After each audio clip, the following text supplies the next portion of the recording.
स्वागत है। आज हम एक काफी दिलचस्प कहानी पर बात करने वाले हैं।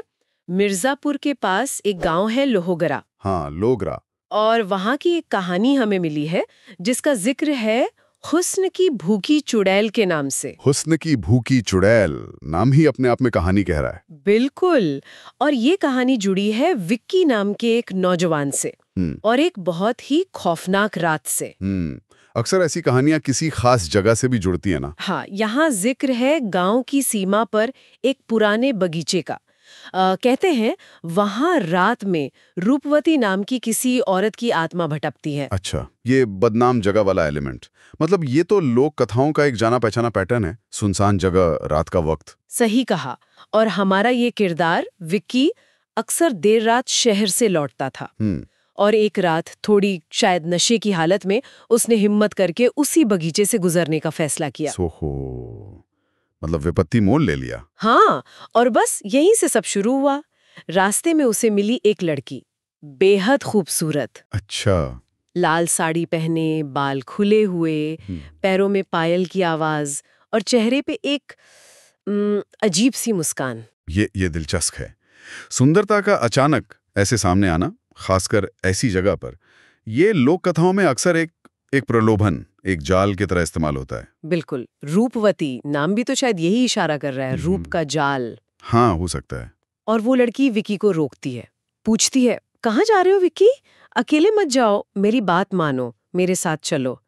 आवाज में भी जैसे अजीब सी कशिश थी। खींचने वाली आवाज। लेकिन ये खूबसूरती का पहलू ज्यादा देर टिकता नहीं हुआ इन किस्सों में। नहीं, बिल्कुल नहीं। और यहीं पर कहानी एकदम पलट जाती है।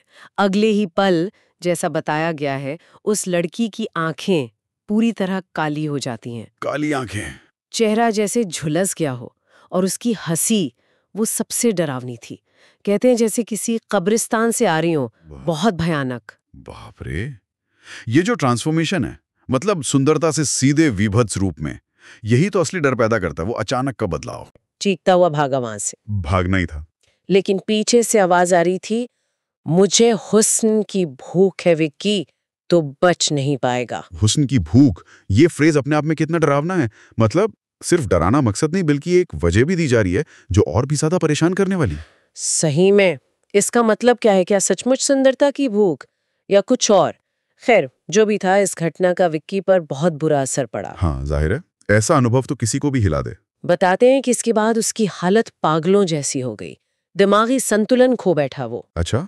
बस एक ही बात बड़बड़ाता रहता था, वो लाल साड़ी, वो हंसी, हुस्न की भूखी चुड़ैल। उफ, ये दिखाता है कि कैसे इस तरह का ट्रॉमा, या यूं कहें कि कहानी का असर किसी के मन पर हावी हो सकता है। हाँ, वो डर सिर्फ उस रात का नहीं रहा, वो उसकी जिंदगी का हिस्सा बन गया। वो लाल साड़ी और वो हंसी जैसे उसके जहन में अटक कर रह गए। बिल्कुल। तो अगर हम इस पूरी कहानी के मुख्य हिस्सों को देखें, लोहागरा का वो प्रेतवादित माना जाने वाला बगीचा, हाँ। रूपवती नाम की आत्मा जिसे हुस्न की भूखी चुड़ैल कहा गया, विक्की का वो भयानक अनुभव, और फिर उस पर हुआ वो स्थायी मानसिक असर। सही, वो लाल साड़ी और डरावनी हंसी वाले विजुअल्स उसके दिमाग पर छा गए। ये हमें सोचने पर मजबूर करता है, इन कहानियों में, मतलब लोक कथाओं में, डर का कौन सा तत्व सबसे ज्यादा असरदार होता है?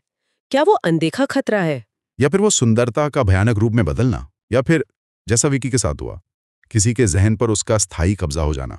ये मनोवैज्ञानिक पहलू भी तो है। हाँ, मिर्जापुर की ये कहानी, इसमें डर, सुंदरता और लोक कथा का एक बहुत गहरा ताना बाना है।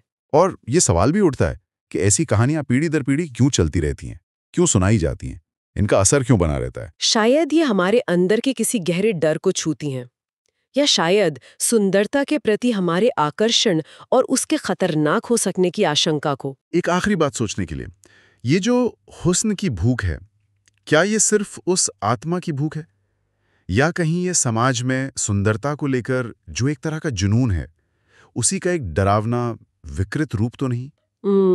ये वाकई सोचने वाली बात है। इस पर विचार किया जा सकता है।